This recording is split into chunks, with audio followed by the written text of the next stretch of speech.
All right, guys, welcome to SmackDown. It's the final show before Fall Brawl. And look who it is, the Wiseman Paul Heyman on his way out to the ring. Paul, not looking so good, like maybe he's not been getting a lot of sleep. But it was just a month ago at SummerSlam, Roman Reigns losing the WWE World Heavyweight title to his cousin Jimmy Uso.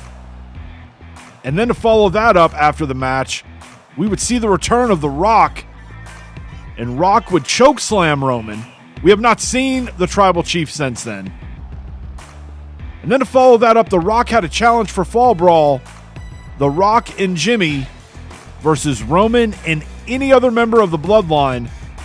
We have seen over the last couple weeks members of the Bloodline being mysteriously attacked in the back.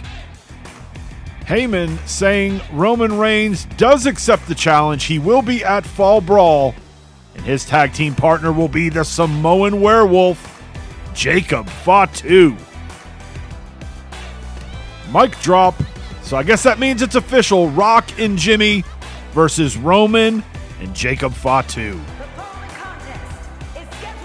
Next, we've got a match to determine who will have the advantage in the War Games match between Gallus and Imperium.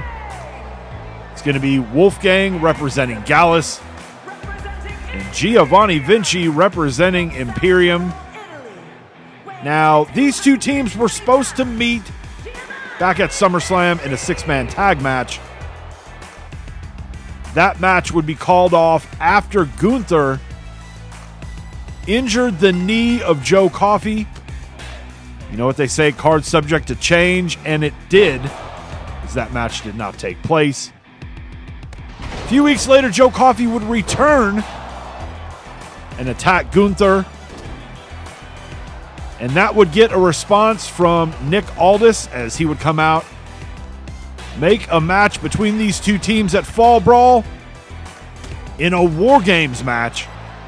And so the winner of this one-on-one match will determine which team will have the advantage and always have the extra competitor in the ring. Now, this all started back a couple months back in our WWE Tag Team Tournament to crown new WWE Tag Team Champions. Round one saw Gallus defeat Imperium. Didn't sit too well with Kaiser and Vinci.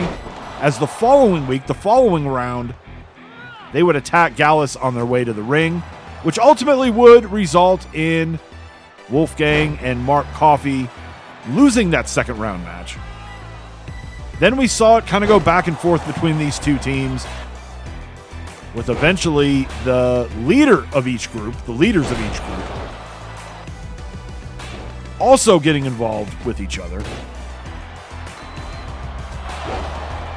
Obviously, that SummerSlam match did not take place, but I don't know. Sometimes it's better. We didn't get what we thought we were going to get, but I think in the end, we're going to get something much better. Wolfgang hooks the leg, gets the count of three. Gallus will have the advantage at Fall Brawl in the War Games match. Ladies and gentlemen, we are getting word that there is something going on in the back. It appears that Jacob Fatu has jumped our WWE World Heavyweight Champion, Jimmy Uso. We did learn earlier in the night the match made official for Fall Brawl. Jimmy and The Rock versus Roman and Jacob Fatu. The Samoan werewolf, essentially the last man standing in the Bloodline. We saw Tonga Loa and Tama Tonga, victims of an attack backstage. We don't know who the assailant was. We saw Solo get jumped on his way to the ring last week. It looks like the Tribal Chief going with Jacob Fatu.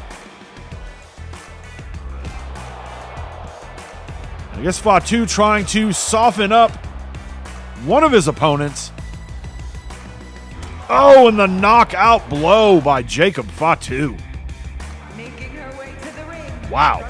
Next, we're going to see Piper Niven. She goes one-on-one with the man, Becky Lynch.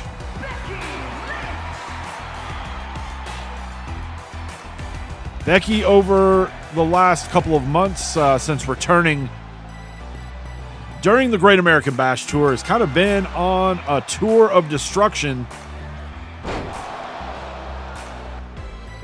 She is making her way through the women's roster here. Former WWE Women's Champion looking to get back to that championship level and really not shying away from the competition in any way. Piper, also a former one-time WWE Women's Champion. If she can find a way to get a win here against Becky Lynch, that would be huge as far as her placement goes in the rankings. These two trading shots back and forth. Block there from Becky, and Becky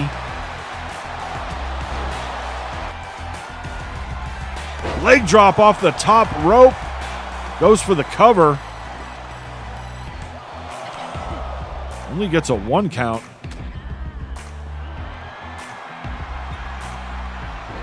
Slams Piper down, but